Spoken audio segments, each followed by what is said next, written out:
السلام علیکم. الحمدللہ نحمده ونصلی علی رسولہ الکریم. اما بعد، اعوذ باللہ من الشیطان الرجیم. بسم اللہ الرحمن الرحیم. ان کنتم تحبون اللہ فاتبعونی یحببکم اللہ ویغفر لکم ذنوبکم واللہ غفور رحیم. صدر محترم، معززین، حاضرین انجمن، اللہ تعالیٰ کا ہمارے اوپر کتنا احسان ہے کہ اس نے ہمیں انسان بنایا، کہ انسانوں کو اسلام کے ماننے والوں میں پیدا کیا. ایمان کی یہ دولت بہت بڑی دولت ہے.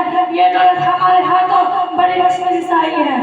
اس پیغام کو دنیا تک پہنچانا اور پھیلانے کے لیے رسول اللہ صلی اللہ علیہ وسلم نے اور آپ کے صحابہ نے بڑی تکلیف اٹھائی ہیں، بڑی مصیبتیں جھیلی ہیں. یہ دین ہمارے پاس آسانی سے نہیں آ گیا ہے. اس پیغام کے راہ میں بڑی رکاوٹیں ڈالی گئی ہیں.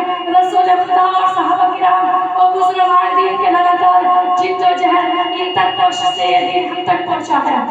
خدا کا رسول اللہ صلی اللہ علیہ وسلم نے انسانوں کی بھلائی اور رائے مستقیم کی جانب کرنے کی گنتی لگی تھی. اس کا اندازہ نہیں لگا جا سکتا. آپ کے گمراہ انسانیت کو رائے حق و صداقت سے روشن کرایا اور اس کے لیے جو پریشانی اٹھانی پڑی، جو بھی مصیبتیں جھیلنی پڑی، بڑے خندہ میں پیشانی کے برداشت کیے اور برابر لوگوں کو دین کی طرف بلاتے رہے. دین کے خاطر رسول اللہ صلی اللہ علیہ وسلم کو اس قدر ستایا گیا، جتنی تکلیف پہنچائی گئی اتنا کسی کو نہیں ستایا گیا.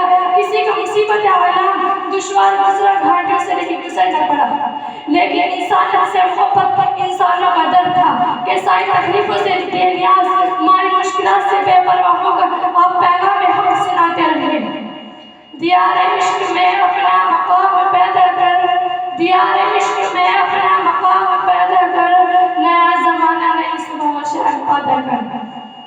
میری محترم حضرات، جب اللہ کے رسول نے ہمارے ساتھ اس قدر محبت، ہمدردی اور غمگساری کا برتاؤ کیا اور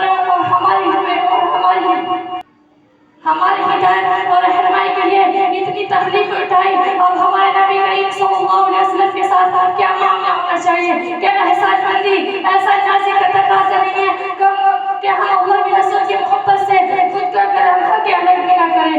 یقیناً ایسا ضروری ہونا چاہیے. یہ فطرت کا تقاضا، فطرت کی آواز ہے. حضرت علی سے ایک بار کسی نے پوچھا، آپ کو حضور سے کتنی محبت ہے؟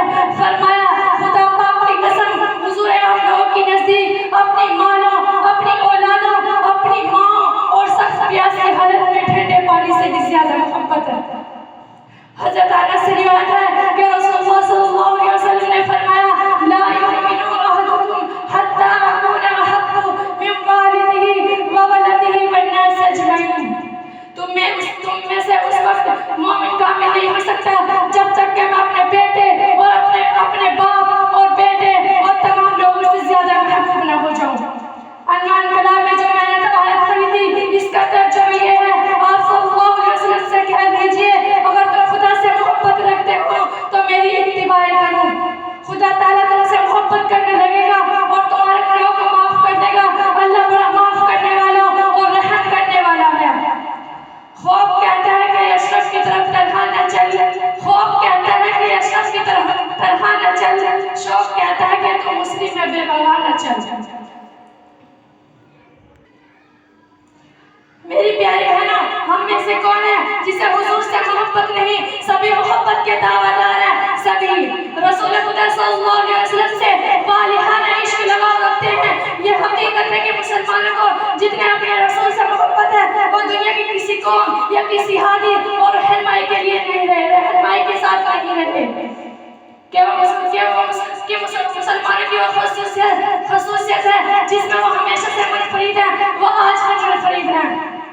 کہ محمد سے وفا تو نے تو ہم تیرے ہیں، کہ محمد سے وفا تو نے تو ہم تیرے ہیں، یہ جہاں چیزیں لوگوں کا لگ تیرے ہیں. واخر دعوانا الحمدللہ رب العالمین.